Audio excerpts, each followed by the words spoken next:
लड़की गहरी नींद से जागती है और पाती है कि उसके हाथ में एक ड्रिप लगी है और उसके पैर लोहे की जंजीरों से बंधे हुए हैं। वो घबरा जाती है, इधर उधर देखती है। साफ है कि उसे किसी ने बंदी बना रखा है। तभी उसकी नजर मोबाइल फोन पर पड़ती है जो थोड़ी दूरी पर रखा होता है, लेकिन हाथ से पहुंचना नामुमकिन। तभी उसे एक आइडिया आता है। वो पास में खड़े फोन स्टैंड से मोबाइल की ओर झपटती है और बड़ी मशक्कत से उसे खींच लेती है।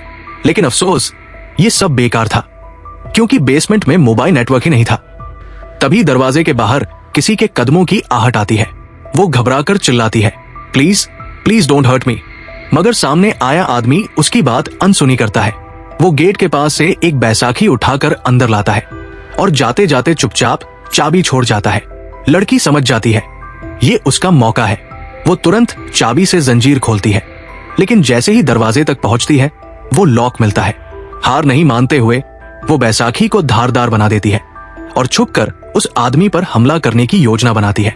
मगर बहुत देर तक इंतजार करने के बाद भी वो नहीं आता। तभी उसे वेंटिलेशन से हवा की आवाज सुनाई देती है। एक और आइडिया। वो बैग से माचिस निकालती है, चादर जलाकर वेंट में डाल देती है ताकि स्मोक अलार्म बज जाए।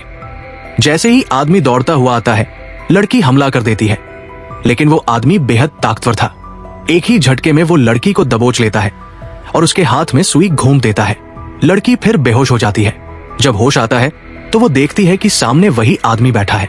वो बताता है कि उसने ही उसकी जान बचाई थी और अब बाहर की दुनिया जहरीली हो चुकी है।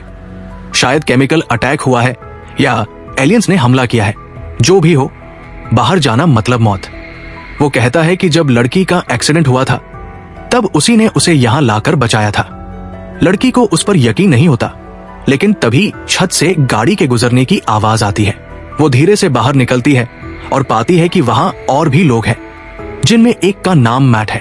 वो बताता है कि इस बंकर को उसने ही बनाया था और अब सब यही रहकर जिंदा है। आदमी उन्हें बंकर दिखाता है। एक दरवाजे के पास वे रुकते हैं, जहां बाहर की दुनिया सुनसान और दो मरी हुई सुअर की लाशों से भरी थी।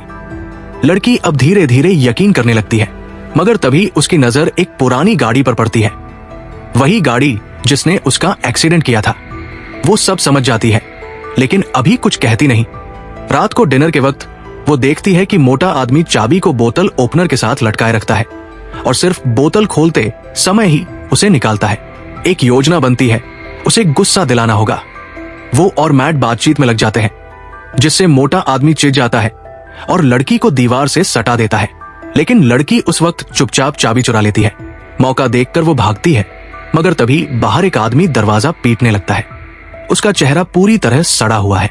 लड़की डर जाती है, कहीं सच में बाहर जहर तो नहीं। मगर तभी उस आदमी की शक्ल बदल जाती है। वो पागल होकर सिर दीवार से मारता है। लड़की अब समझ जाती है, मोटा आदमी सच बोल रहा था। वो लड़ाई छोड़कर बंकर में लौट जाती है। कुछ समय बाद वो एक फोटो देखती है जिसमें मोटे आदमी की बेटी अन्ना है, लेकिन मैट बताता है कि वो लड़की 2 साल पहले मिसिंग हो गई थी। अब शक गहराता है, लगता है उसने अन्ना को किडनैप करके मार डाला। लड़की मैट के साथ मिलकर एक प्रोटेक्टिव सूट बनाने लगती है ताकि वो जहरीली हवा से बचकर बाहर निकल सके। मगर एक दिन मोटा आदमी उनके प्लान को पकड़ लेता है। वो उनके बनाए सारे औजार तेजाब में फेंक देता है। अब मैट उसे झूठी कहानी सुनाकर खुद को बचाने की कोशिश करता है, लेकिन मोटा आदमी उसे मार डालता है। लड़की टूट चुकी है, लेकिन अब उसके पास कोई चारा नहीं। वो जल्दी जल्दी सूट पूरा करती है, मगर तभी मोटा आदमी उसके कमरे में आ जाता है। एक लड़ाई होती है। लड़की उस पर तेजाब गिरा देती है और किसी तरह बच निकलती है। वो वेंट से बाहर निकलती है, टेप से सूट को सील करती है और ऊपर पहुंचती है। तभी उसकी नजर आसमान में उड़ते हुए पक्षियों पर जाती है। अगर हवा जहरीली होती तो ये परिंदे कैसे जिंदा होते? वो डरते हुए मास्क हटाती है और सब कुछ सच सामने आ जाता है। मोटा आदमी झूठ बोल रहा था, लेकिन कहानी अभी खत्म नहीं हुई। एक एलियन स्पेसक्राफ्ट पास आकर बंकर को उड़ा देता है। लड़की भागती है, लेकिन कार खराब थी।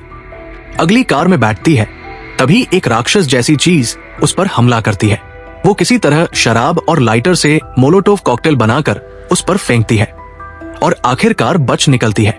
आखिर में वो कार रेडियो पर सुनती है, अगर आप सुरक्षित जोन में हैं तो बटन रूज उत्तर की तरफ आएं।